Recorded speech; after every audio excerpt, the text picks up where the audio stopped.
باری تعالیٰ یہ جاننا کہ اس کے لیے کیا کمال تعریف، یہ جو واجبات ہیں یہ سب کمالات یاد رکھنا. کمال کی تمہیں تعریف بھی بتا دی کہ اس کو نہیں بتائی، یاد رکھیے ہمیں دکھائیں. کل اگر یاد رہا تو انشاءاللہ پہلے آپ کو کافی دیکھیں تو اس کے بعد آگے فروخت ہوگا.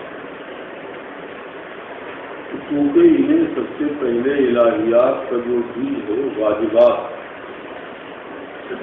کو بیان کرنا، اور واجبات کو جان لینے سے آپ کو ممکنہ چیزیں بہت آسانی سے معلوم ہو جائیں.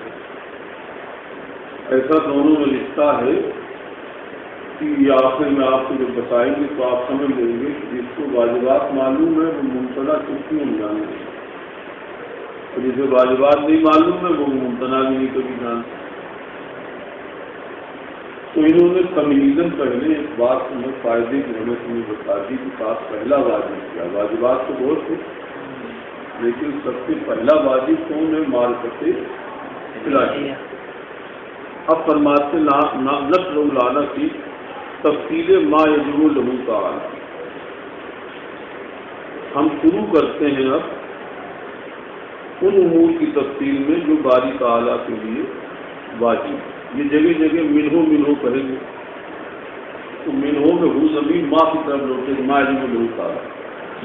کیا ما یجب لہ تعالی، ما یجب لہ، سمجھ لے.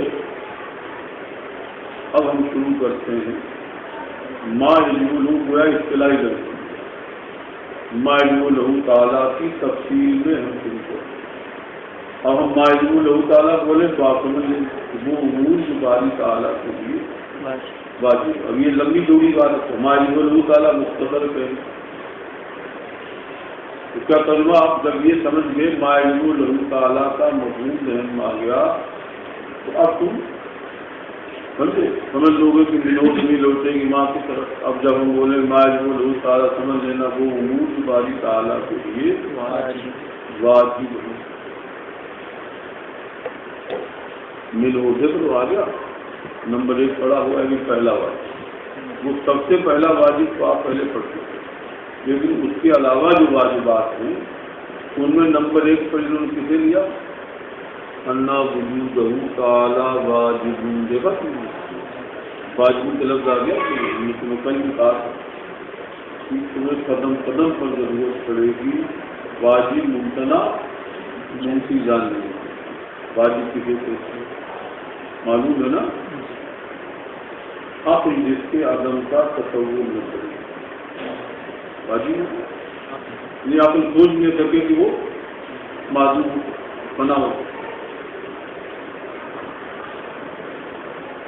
جو واجب ہوگا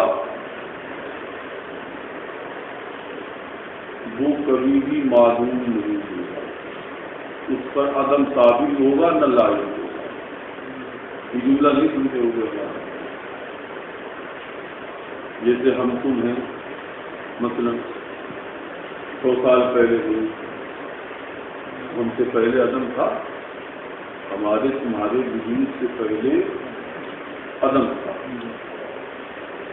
اب ہم مثلا 50 سال بعد 100 سال بعد نہیں ہوں گے تو ہم سے پہلے بھی عدم ہوا، ہم سے بعد میں بھی عدم ہوا. پہلے والے عدم کو کہیں گے عدم ثابت، یعنی وہ عدم جو ہمارے وجود سے پہلے ثابت علی الوجود. سن رہے ہو بات؟ عدم ثابت علی الوجود.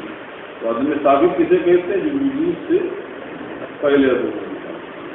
اور ہم پھر ہم موجود ہو گئے مثلا تو کسی وقت ہوا تو کسی وقت ہوا، لیکن ایک زمانہ آئے گا دھیرے دھیرے کر کے سب معلوم ہو جائیں گے. تو وہ پھر عدم لاحق ہو گیا کہ نہیں ہمیں؟ تو وہ پہلائے گا عدم لاحق. یہ تو ذہن میں آ گیا ہوگا. یہ سب اصطلاحی الفاظ ہیں، تمہارے کام آئیں گی، بار بار بتانے کی ضرورت نہیں ہے. تو عدم ثابت یعنی پہلے عدم، وجود سے پہلے عدم. عدم لاحق وجود کے بعد عدم. واجب کو ہوتا ہے عقل جس کے عدم کا تصور نہ کرے، یعنی نہ ان کے عدم ثابت ہو نہ عدم لاحق۔ اس کا نتیجہ کیا نکلے گا؟ جو واجب ہوگا وہ ازلی ہوگا، ابدی ہوگی۔ واجب عدم ثابت ہوگا اس پر ذہن سے نہ نکلے۔ واجب کی فکر ہے کہ عقل جس کے عدم کا تصور نہ کرے، عقل نہیں کر سکتی۔ شریعت تو الگ چیز، شریعت کو بتاتی کہ ہمارا خدا ازلی ابدی، لیکن عقل بھی تصور نہ کر سکے کہ یہ کبھی معدوم ہوگا، کبھی رہا ہوگا معدوم یا بعد میں ہوگا، بلکہ وہ ہمیشہ سے موجود ہے اور ہمیشہ موجود رہے گا۔ یہ بولی وہ ہے کہ جو عوام کے لیے سمجھ میں آئے، ہمارا خدا وہ ہے، آپ واجب پہلے نہیں سمجھ پائے۔ تم اس کتاب کو قاعدے سے پڑھنا چاہتے ہو تو ہماری باتوں کی قدر کرو، اصطلاحی الفاظ یاد کرو، ہم تمہیں ڈھنگ سے پڑھائیں گے، ورنہ پھر ہم بھی جو ہے ذہنی سطح کا لحاظ کرتے ہوئے۔ اب دیکھو جیسے مثال کے طور پر یہاں آیا باری تعالیٰ کا وجود واجب۔ کتاب پڑھنے یا کسی تحریر کو سمجھنے کا طریقہ یہ ہوتا ہے کہ آپ اس کے ہر لفظ پر غور کریں اور ہر ایک معنی سمجھنے کی کوشش کریں۔ جب تجزیہ عبارت کو کریں گے تو آپ دیکھیں گے کہ یہاں حکم لگایا گیا ہے کہ باری تعالیٰ کا وجود واجب۔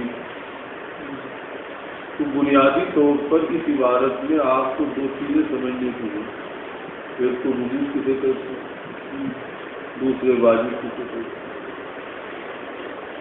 درسگاہ میں اس زمانے میں کوئی بھی طالب علم کبھی یہ نہیں سوال کرتا ہے کہ صاحب وجود کیا ہے، رات ہم کو بول وہ موجود ہے، سمجھے آپ، یہ موجود ہے، یہ موجود ہے، یہ موجود ہے، لیکن آپ کو کوئی سوال کر دے کہ صاحب وجود کسے کہتے ہیں، آپ کیا جواب دیں؟ پڑھنے پڑھانے میں دونوں میں سطحیت آ رہی۔ مدرس یہ سوچتا ہے تعلیم وہاں کرنے ضرورت تھی، اکثر تو مدرسین جو نومر ہے انہیں بھی معلوم ہے وجود کسے کہتے ہیں۔ تو یہ پڑھنے کا ایک مزاج بناؤ کہ کوئی بھی عبارت آئے اس میں ہر کلمے کو غور کرو کہ اس کلمے کے معنی ذہن میں تمہارے ہیں کہ نہیں ہے تو اسے پوچھو صاحب اس کے معنی کیا ہوگا۔ لفظ کے لغوی معنی ہوتے ہیں، ایک اصطلاحی معنی ہوتے ہیں، سمجھ رہے ہو؟ اب وجود کسے کہتے ہیں؟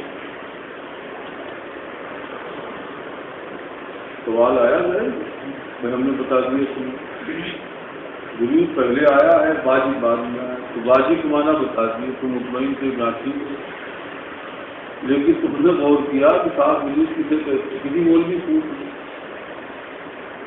کوئی قابل ہوگا جس کی نظر گہری ہوگی وہ جانے وجود کسے کہتے ہیں، لیکن نہیں جانتے لوگ جب کہ وجود تو میرے مسائل، صوفیہ میں مسائل ہیں، علماء میں مسائل ہیں، وجود کے لفظ پر صفات در صفات بھرے ہوئے ہیں، وجود کسے کہتے ہیں؟ یہ سطحیت دور کرو، گھٹیا پن دور کرو، اسے آپ نے ذہن میں معیار بنائیں گے۔ طالب علم عقل مند وہی ہوتا ہے جو عبارت کو اچھی طرح سمجھے۔ یہ صرف طالب علم کی بات نہیں ہے، صحابہ کیا حدیثیں پڑھیں گے، صحابہ ہمیشہ آقا علیہ السلام کے لفظ بولتے تھے، نہیں سمجھ میں آتا تھا تو اس سے پوچھتے تھے کہ یا رسول اللہ ہماری بات نہیں سمجھ میں آتی۔ تو یہ عقل مندوں کی عادت ہوتی ہے کہ کوئی چیز صحیح نہیں، ہاں سمجھ گئے۔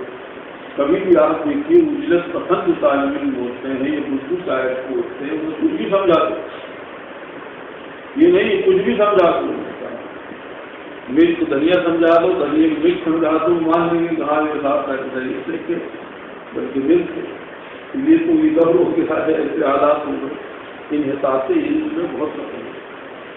تم تجربہ کر کے دیکھ لو، 100 صفحے پڑھنے کے بجائے اگر 50 صفحے سمجھداری کو پڑھ لو تو وہ 100 صفحے پر بھاری ہوتی ہے۔ 100 صفحے تم نے پڑھ لی، تم نے سمجھ میں آیا تو بتاؤ کیا ہوگا۔ شروع میں جو الفاظ آتے ہیں عموماً وہی گھوم پھر کے بعد جاتے ہیں، تو شروع میں جو الفاظ آتے ہیں ان کو بہت ہی توجہ سے پڑھانے کی ضرورت ہوتی ہے۔ تو یہ بھی یاد رکھنا کہ علم کلام میں سب سے کٹھن بات جو ہوتا ہے وہ الہیات سے ہی ہوتا ہے.